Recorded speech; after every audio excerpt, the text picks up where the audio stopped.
My mother-in-law forced me to report every detail of my pregnancy and kept breaking into my home, so I let the law make her pay dearly for it. My husband Ryan and I met in this random community emergency response training class and hit it off immediately. His family seemed normal at first. His dad, Michael, was quiet but nice. His sister Tara was actually super cool. But Deborah, OMG, the first red flag happened at our engagement dinner. When Ryan went to the bathroom, Deborah leaned across the table, still smiling, and whispered that she'd waited too long for Ryan to find someone worthy, and that she wouldn't let just anyone into their family. I laughed it off, thinking she was joking, but her eyes were dead serious. After we got married, things got weird fast. She would show up at our apartment unannounced at 7 a.m. on weekends to drop off food, but really to check if we were both there. She'd call Ryan constantly with fake emergencies. Once, she called him sobbing that she thought she was having a heart attack, and when we rushed over, she was just sitting there watching TV and said, "Oh, the pain passed. Stay for dinner." I tried talking to Ryan about it, but he'd been dealing with her manipulation his whole life and thought it was normal. He kept saying, "That's just mom being protective." And I'm like, "No, this is insane behavior." Things went nuclear when I got pregnant. We were excited but wanted to wait to tell people. Somehow Deborah knew before we told anyone. She showed up with a baby outfit and was like, "For my grandbaby." I was only 6 weeks along and literally hadn't told anyone. When I asked how she knew, she just smiled and said, "A mother always knows these things." 2 days later, I was checking our shared calendar on Ryan's iPad and saw weird appointment notifications. There were reminders for daily check-ins every few days. I clicked one and nearly passed out. They were scheduled calls with his mom where he was supposed to update her on everything about me and the pregnancy. She had been making him spy on me and report back. When I confronted Ryan, he broke down crying, saying his mom had always been like this, controlling everything.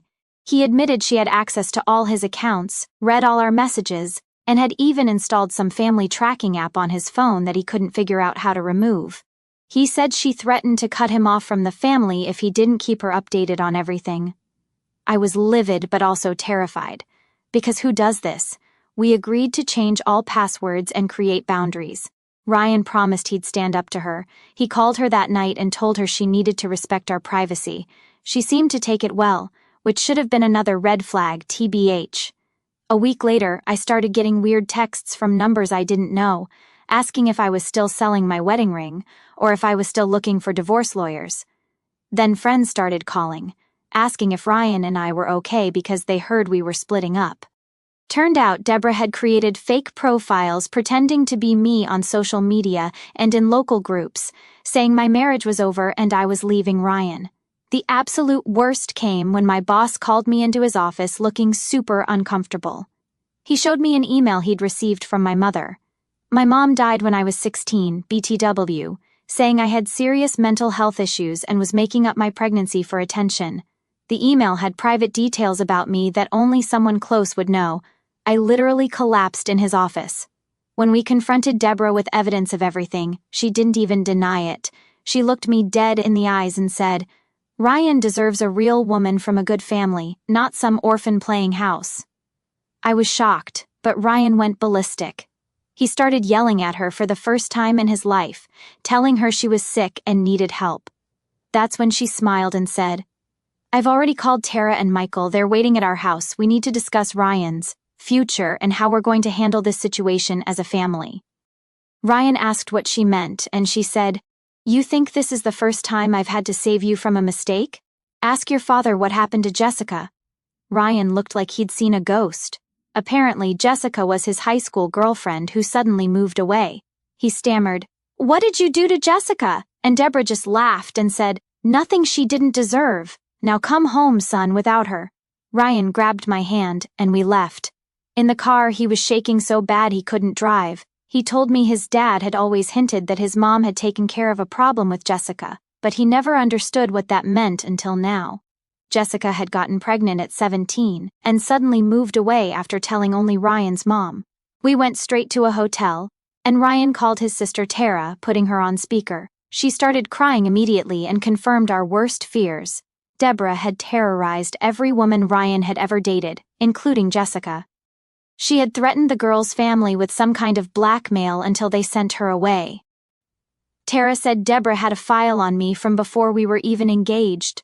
That night we heard someone trying to open our hotel room door at 3 a.m. When Ryan looked through the peephole, he stumbled back in shock. It was his dad, Michael, just standing there silently. So, if you read my last post, you know that my life basically got carpet-bombed by my mother-in-law, Deborah, and her absolute refusal to let me exist as a human being married to her son. I wish I could tell you it calmed down after we left our apartment and went into hiding, but LOL, no. That was just the pregame. If you're here for neat, happy endings, go watch some cozy TikTok couple. If you want to know what it's actually like to get hunted by your husband's family because you dared to marry their precious boy, buckle up. Brooker. Anyway, we left off at the hotel, right?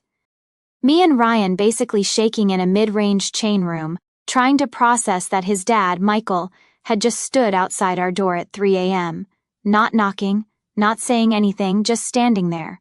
I still don't know if he was trying to scare us, or if he genuinely thought we'd open the door and hand ourselves over like toddlers, but either way, it was creepy as hell. Ryan was pale and wired, pacing around the bed, and I was texting my aunt at 3:20 in the morning, trying to figure out if we needed to call the police or just, I don't know, set up a Home Alone-style trap with the ironing board. We did what any panicked, sleep-deprived couple would do.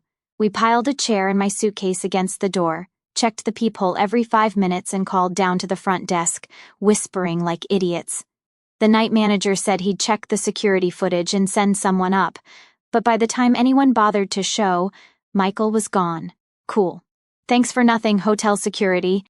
I barely slept 40 minutes, and when I did, my dreams were all versions of Michael silently lurking in the hallway, holding a butcher knife, or for some reason, a giant fish. No idea why, but my brain is broken. At like 6:30, the manager called up and said Michael had left something at the desk for us. Just the way he said it, polite but definitely uncomfortable, made me want to crawl out of my skin. Ryan insisted we shouldn't go get it, but I couldn't not know, so I sent him down to collect the envelope while I stood at the door with the phone in my hand, ready to call 911 if anything felt even slightly off. Ryan came back up looking weirdly gutted, holding a plain manila envelope. Inside were 4 photos of him as a kid. Awkward school pics, him at a birthday party, that sort of thing. And a folded note in Deborah's handwriting. I swear her handwriting is like angry cursive, all sharp points and underlines. The note said, "Family is forever. We can forgive you if you come home and talk to us without her." And then, as if that wasn't enough, she'd drawn a little heart and signed it, Mom. I actually laughed. The kind of laugh where you're almost crying. Like, really? This is your play? Emotional blackmail via yearbook photo. Ryan just sat on the edge of the bed for a while, turning the photos over and over, not saying anything. Sometimes he gets like this, lost in his own head, stuck between wanting to please his parents and wanting to burn everything down. I get it, but it also makes me want to throw stuff. That's when the calls started. At first I thought it was just spam, but then the hotel phone rang, which is not normal. I picked up, ready to tell someone they had the wrong number, but it was Deborah's voice, all fake sweet and high-pitched. She said she was downstairs in the lobby and needed to speak with her son privately and that I needed to come down and face the consequences of my actions. I just said no, not happening, and hung up. But she kept calling, both our cells, the hotel line, even the stupid WhatsApp number Ryan never uses. Each time her messages got nastier. She said if I didn't come down, she'd start telling people the truth about me, that I was unstable, manipulative, and not fit to be a mother. She threatened to go to my aunt, my friends, even my old neighbors. All because I married her son and wouldn't let her run my life. At this point, Ryan finally snapped out of his fog long enough to text Tara, his sister, and just said, "We need help. Mom is here." Tara, who is probably the only person in that family with a functioning brain, texted back that she was coming over a sap and she brought her boyfriend Devin, who is like 6 feet of pure try-me. I've literally never been so happy to see 2 people in my life. Tara brought coffee and 2 bags of snacks and just started cursing out her mom in the hallway. Devin stood at the door with his arms crossed like a bouncer, daring anyone to try something. We spent maybe an hour barricaded in that hotel room, all 4 of us. passing around paper cups of burnt coffee and trying to figure out what to do. Ryan was still in shock. Tara kept pacing and ranting about how Mom had lost it this time. And I kept refreshing my phone, half expecting some viral post about me to pop up. Devin, for his part, just kept muttering that if Michael showed up again, he'd handle it. It was the weirdest double date of my life. Around 10 a.m., it all exploded. There was this banging on the door, like not a polite knock, but full-on open up right now pounding. I jumped about a foot in the air. Devin got there first and just stared through the peephole, then motioned for Ryan. It was Deborah and Michael, both of them looking absolutely deranged in the hallway. Deborah started screaming, "Open this door, this is a family emergency!" Michael just stood there, arms folded, not saying anything. Devin told them to leave, and Deborah started shoving the door like she thought she could break it down with sheer willpower. I don't know what I expected, but I definitely didn't expect what happened next. Deborah actually managed to force the door open a few inches. The hotel lock held, thank God, and she reached in and grabbed my arm. Not gently, not "I want to talk." It was a full-on claw. She yanked, and I yanked back, and for a second it was just a tug-of-war with my own mother-in-law in the middle of the hallway. I screamed, "Get off me, Deborah!" Tara was right behind me, trying to pull her mom's hand off, and Devin was yelling at Michael to back off. A couple of hotel employees finally ran up, followed by some guy in a suit who I guess was the manager. Deborah let go of me, but not before hissing, "You're ruining everything, you stupid girl." Like, okay, Cruella. The hotel staff threatened to call the police if they didn't leave, and Deborah started ranting about how I was kidnapping her son and endangering the baby. Michael looked uncomfortable for the first time but didn't say anything. Tara started filming with her phone, and I honestly hope that video never sees daylight because I look like a raccoon who hasn't slept in a week. The police came, obviously, because nothing says good morning like 5 squad cars outside your hotel. Deborah was screaming at the officers about how she needed to save her son and protect her grandchild while Michael just glared at Devin like it was his fault for existing. The cops separated us, took statements, and told Deborah and Michael they were banned from the property. Deborah tried to argue, but the officer shut her down. Tara's boyfriend sent me the video just in case. After that, the adrenaline crash hit me like a truck. I felt gross, shaky, and just done. I wanted to go home, but we couldn't. I wanted to call my mom, but well, she's been gone for more than a decade. Ryan tried to hug me, but I just sat on the bed with my head in my hands. The only thing that helped was Tara sitting next to me, whispering that I wasn't crazy and that her mom had always been like this, but it was getting worse. She said she'd never seen Deborah go this far, not even with Jessica, which yikes. Still not over that revelation. We checked out of the hotel just before noon. The manager apologized, but it was obvious he was just glad to see us go. I don't blame him. Who wants domestic drama in their TripAdvisor reviews? Devin offered to drive us wherever we needed, so we loaded up our stuff into his beat-up SUV and just sat there for a minute trying to figure out what the actual hell to do next. Every option felt unsafe. Go home? Not a chance. Another hotel? Deborah would find us. Stay with Tara? Her apartment is tiny and Michael has a spare key. Don't even get me started. Broa. Our only real option was my dad's place. He's a retired guy with a big old house and a frankly excellent security system. Plus, he's never liked Deborah. He lives about 40 minutes away, but it felt like another planet. The drive to my dad's was silent, except for Tara and Devin quietly debating whether they should change their locks too. Ryan stared out the window, clutching the envelope of childhood photos like it was a bomb, and I just kept scrolling through my phone, watching the group chats blow up. People were asking if we were okay, if the rumors about us splitting up were true, if I'd really threatened to hurt myself. Thanks, Deborah. I didn't even bother replying. I just wanted to get somewhere no one could follow us. Pulling into my dad's driveway felt like reaching the finish line of a marathon I never signed up for. He was waiting on the porch, arms crossed, looking every inch the don't mess with my kid dad. I hugged him so hard I nearly broke his ribs. He didn't ask questions, just ushered us inside, handed me a mug of tea and said, "You're safe here. No one gets in without my say-so. God bless old men who still trust in deadbolts and motion lights." We crashed in the guest room, and I finally got a few hours of real sleep until my dad's phone started blowing up. You guessed it. Deborah had found his number and was now calling him, demanding he bring her son home and return her grandchild to the family. Dad hung up, then blocked her, which is more than I can say for Ryan, who still won't block his parents. I get it, sort of. He's scared, but it's infuriating. That night, the four of us, me, Ryan, Tara, and Devin, sat around my dad's kitchen table eating takeout and making a list of everything Deborah had done. It was like putting together a true crime podcast, except the murderer was my mother-in-law, and the victim was my sanity. Tara admitted she was scared her mom would come after her next, and Devon said he was ready to call the cops if Michael set foot anywhere near their place. Ryan just kept apologizing over and over until I finally snapped and told him to stop. This wasn't his fault, or at least not all his fault. Deborah has been like this forever, and nobody ever called her on it. I don't know where we go from here. We can't stay at my dad's forever, but for now it's the only place that feels safe. Deborah is still out there making calls, spreading rumors, trying to get everyone on her side. I keep waiting for someone to knock on the door, or for my phone to light up with another insane message. Part of me wants to fight back. Post the video, go public, burn it all down. But another part just wants to sleep for a week and pretend this isn't my life. If you made it this far, thanks.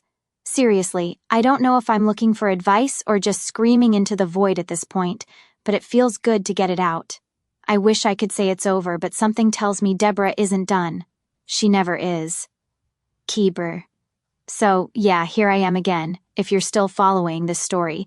First of all, I see you, and I'm sending you caffeine and solidarity because living it was wild, but retelling it is almost as exhausting. This is where she drags my extended family into the mess, and things get even messier. We'd been at my dad's for maybe 3 days. It was weird, like being in high school again, but with more swearing and less privacy. My dad's house is old and kind of creaky, but he's one of those guys who still uses an actual answering machine, so there's always a weird beep in the background. I tried to keep things normal, helped with dishes, scrolled endlessly through TikTok, tried to ignore the fact that my notifications were blowing up every 5 minutes with some new drama. Ryan mostly hid in the guest room playing mobile games or just pacing. We kept thinking, maybe if we just lay low long enough, Deborah would get bored and move on to obsessing about Tara's haircut or Michael's cholesterol again. Ha, if only. First sign things were about to go off. My cousin Barbara called out of nowhere. She's a couple years older, lives about 20 minutes away, and we're not super close, but she's one of those people who always wants to mediate and keep the peace. She opened with, "So, I just talked to your mill. Why is she saying you're, and I quote, refusing to let Ryan leave the house or see his family?"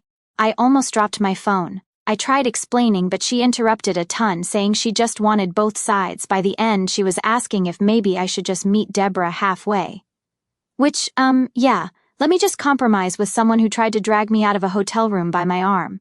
I hung up and called Tara. She was pissed. She'd gotten the same kind of call, only her version was that I'd brainwashed Ryan and was keeping the baby from the family. The wildest part? Some people believed it. My Aunt Marilyn, my dad's sister, who's always been a little much, texted my dad an entire essay about family unity and how young girls these days don't respect traditions. I couldn't believe it was happening, but there it was. Deborah had started calling everyone she could find, spinning her version of events, and it was actually working on some people. Ryan, at this point, was barely functioning. He kept saying, "Maybe if I just talk to Mom, maybe if I explain," and I wanted to shake him. Devin and Tara came over one night with pizza and tried to lighten the mood, but it was awkward. Devin was scrolling through his phone looking up restraining order drama stories, and Tara kept making nervous jokes. At one point, my dad snapped that if Deborah showed up, he'd call the cops before she made it up the steps. He said it with this look I'd never seen before, half I'm not joking and half I can't believe this is my life now. Next morning, the real circus started. I went out on the porch to get some air and avoid the smell of my dad's burnt toast, and there was a letter taped to the mailbox. White envelope, my name scribbled on the front. Inside was this rambling, half-typed, half-handwritten letter. Deborah said that if I continued spreading lies about her and her family, she'd have no choice but to take legal action for defamation and character assassination. There was even a cease and desist at the top. Like she'd Googled how to write one and then just went nuts with copy-paste. She claimed I was slandering her to neighbors and destroying her son's good name. Brr. I read it out loud to Ryan and Tara. Tara was cackling, but Ryan just looked sick. I wish that was the end of it, but this is my life, so of course not. 2 hours later, my phone started blowing up again. This time with messages from friends and, weirdly, old acquaintances. Someone, I wonder who, had started DMing people claiming I'd been hospitalized for mental issues and was making up stories to get attention. One of my high school friends sent me a screenshot. There was a whole thread in a local Facebook mom group, complete with my wedding photo and a bunch of people arguing about whether I was unstable or just stressed. Brr. I should have known better than to look, but I did. And of course I ended up rage scrolling through comments. Someone actually asked if Ryan was safe at home. Honestly, the urge to reply with a meme was overwhelming. Ryan tried to call his dad to get him to make Deborah stop. But Michael just said that the family needs to do what's best and sometimes women get emotional. I swear I almost drove over there myself. Devin offered to go instead, but Tara convinced him not to start a fistfight in the driveway. We all sat in the living room eating ramen out of mugs and watching YouTube on my dad's old TV, half waiting for the next fire to start. It came sooner than I thought. Around 3 p.m., the Ring doorbell chimed. My dad checked his phone and muttered, "You've got to be kidding me." Deborah and Michael were standing on the front lawn, arms crossed, looking like they'd just shown up for a family intervention, not a hostile takeover. I looked at my dad, and he just shook his head and pulled on his shoes. He's not a big guy, but he's stubborn, and he was not about to let anyone walk all over him or his house. I went outside with him, Tara right behind me. Deborah started up immediately, saying she was just here to get her son and make sure the baby was okay. Michael hung back, but I could see he was taking in the house, looking at the windows, probably checking for cameras or whatever. My dad told them to leave, said we'd call the police if they didn't. Deborah got louder, started talking about lawyers and family rights and parental duty.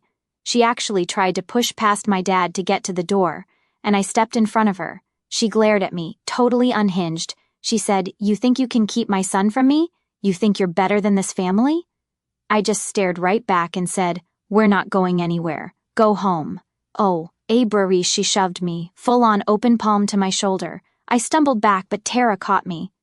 My dad got between us, and then Michael started yelling at Ryan, saying he was throwing his life away for a girl who doesn't respect tradition. Ryan just stared at the ground. It was chaos. Deborah was shouting, Michael was yelling, Tara was screaming at her mom to leave us alone. I could see neighbors peeking out through curtains. Devin came running out of the house, got between Michael and Ryan, and told them to back off. Deborah actually tried to slap Tara, but my dad grabbed her wrist. She yanked away and started screaming about abuse and assault. That's when the cops showed up. Guess a neighbor finally called, because 2 squad cars pulled up and officers got out looking bored as hell. One of them asked what was going on, and Deborah started in with her story, sobbing about her traumatized son and dangerous daughter-in-law. Michael tried to play the calm, reasonable dad, but the cop just kept writing stuff down on a little notepad. The officer separated us, took statements, and eventually told Deborah and Michael they had to leave or they'd be arrested for trespassing. Deborah tried to argue, but my dad wasn't having it. He told her if she ever set foot on his property again, he'd file a restraining order so fast her head would spin. After they left, the house was dead quiet. Ryan actually started crying. Not like ugly sobbing, but just silent tears sitting at the kitchen table. Tara hugged him, and my dad just said, "Sometimes you have to pick your real family." Even Devin looked shaken, and he's usually the chillest guy in any room. I went to the bathroom and splashed water on my face, just trying to calm down. When I came back out, I found Tara staring at her phone, her face pale. She handed it to me. Deborah had texted her, threatening to cut her out of the will and never forgive her for taking her brother's side. Tara just shook her head and said, "Honestly, I'm done. I can't do this anymore." I hugged her, and for the first time I actually believed her. She'd always tried to keep the peace, but Deborah had finally pushed her too far. We spent the next couple days basically hiding out. My dad changed the Wi-Fi password because apparently Michael once tried to hack our baby monitor, long story, and everyone kept their phones on silent. I barely slept. Ryan stopped eating much, and Tara alternated between rage texting her mom and stress baking cookies. Every time the doorbell rang, we all jumped. Then the next wave hit.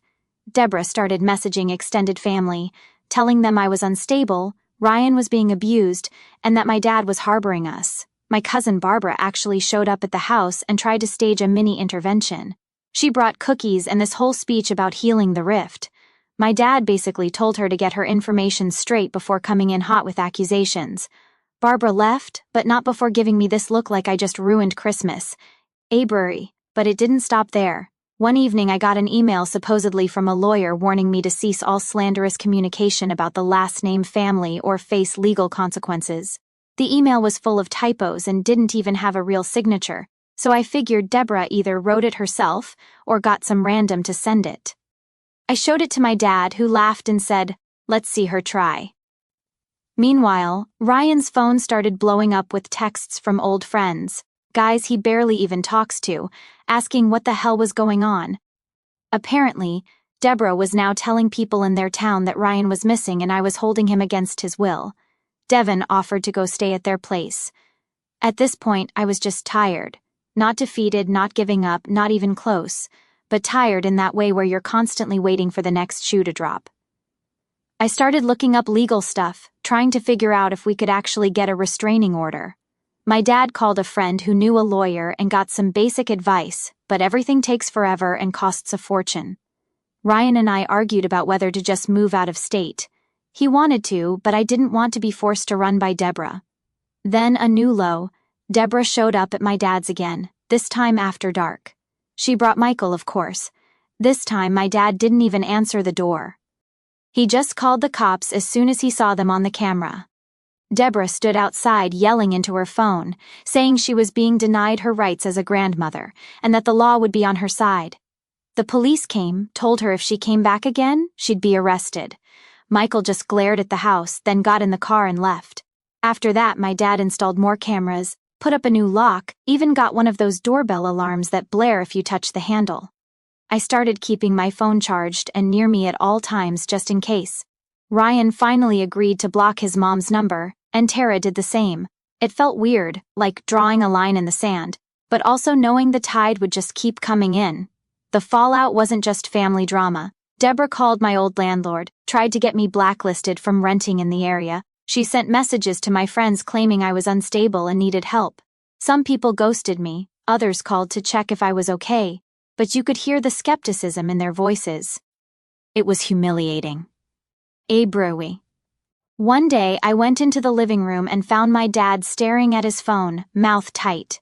He handed it to me, and there was a Facebook post from Deborah tagging half the family, saying she was praying for her son's safe return and asking for community support during this difficult time.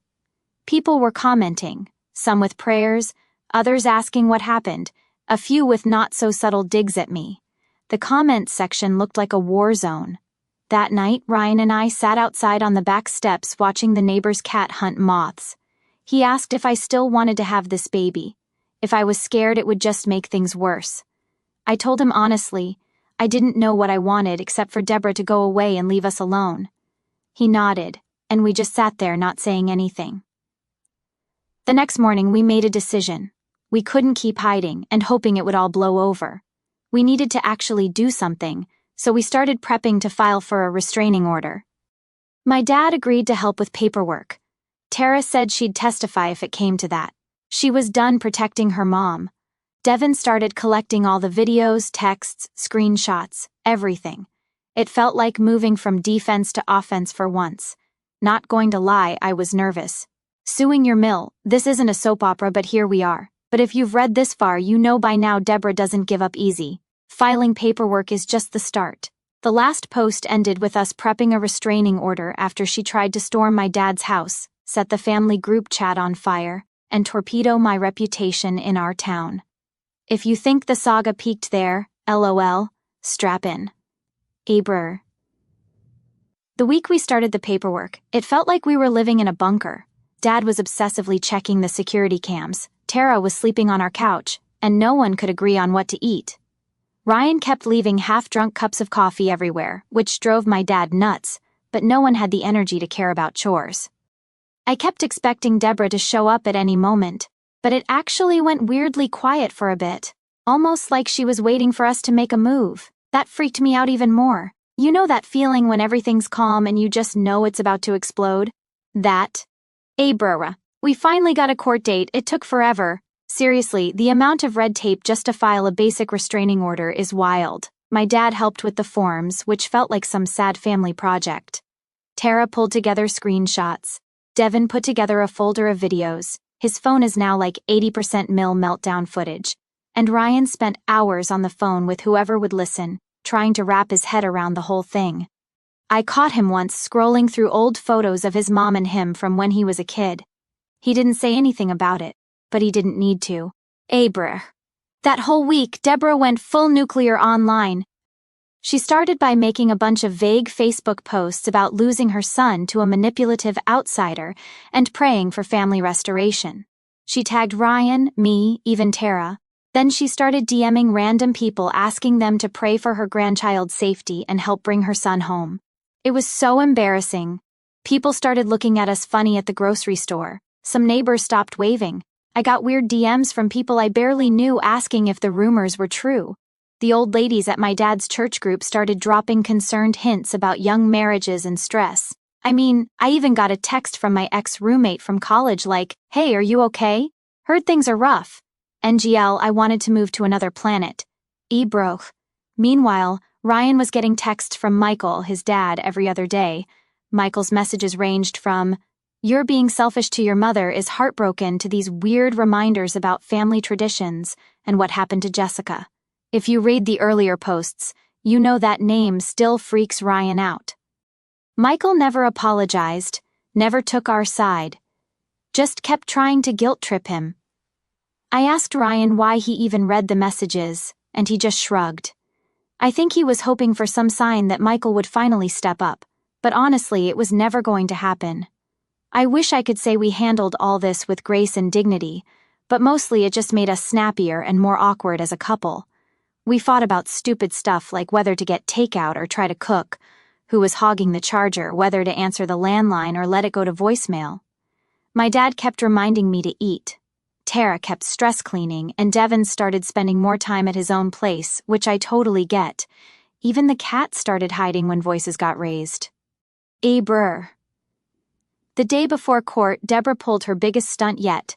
She showed up at my dad's place with Michael and tried to serve us with grandparents' rights papers. I'm not even kidding. She'd found some printout online and written in all the blanks herself.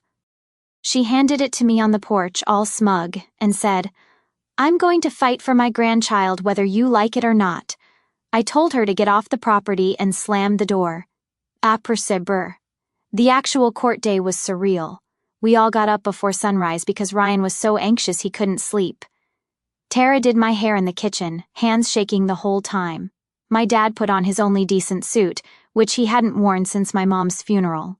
We packed all the evidence, printouts, phones, USB drives, the whole 9 yards, into a grocery bag. Ryan and I barely spoke on the drive. He just kept tapping his foot and scrolling through Reddit on his phone.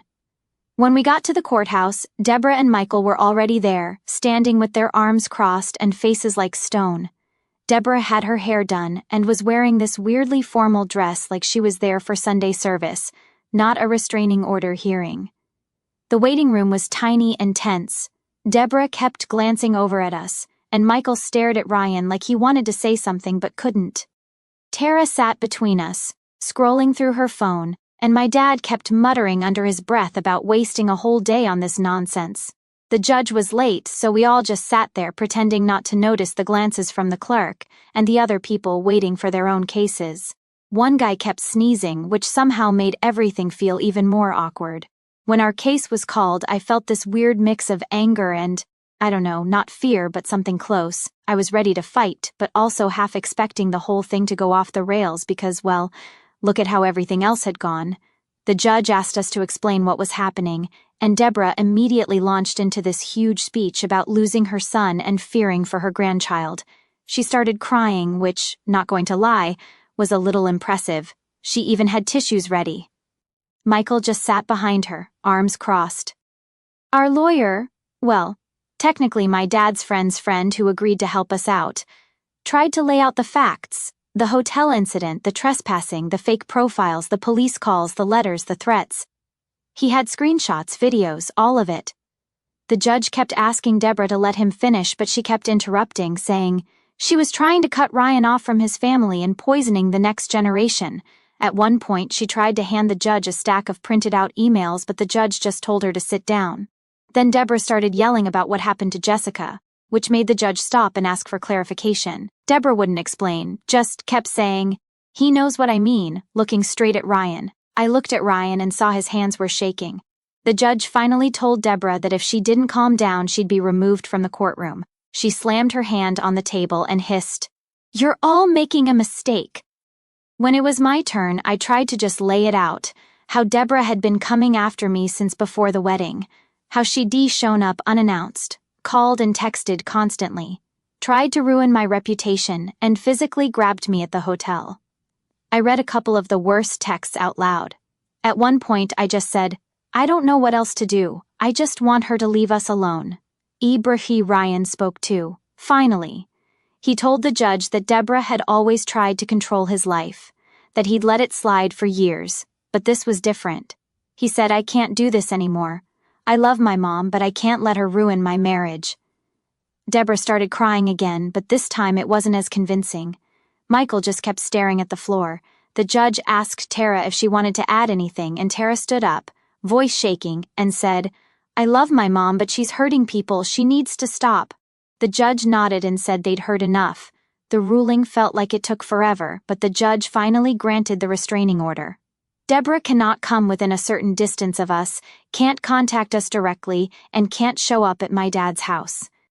The judge said some stuff about escalating behavior and how this was about safety, not family drama. Deborah tried to argue, but the judge just ignored her. She started yelling, saying, "This isn't over, you'll regret this," and had to be escorted out by the bailiff. Michael followed, but not before glancing back at Ryan. That look said everything: disappointment, anger, maybe a little fear. After court, we all just stood outside for a while trying to process what happened. Tara was shaking. Devin grabbed her hand, and my dad actually smiled for the first time in weeks. Ryan just sort of deflated, like the last bit of hope he had for reconciling with his parents was gone. I felt weird, not happy, not sad, just tired, but also, for the first time, a little safe. But of course Deborah wasn't done. Over the next week, she started telling everyone she'd been wrongly accused and unjustly banned from her family. She posted about us on Facebook, tagged random people, even tried to start a GoFundMe for her legal expenses. Some people in the community took her side.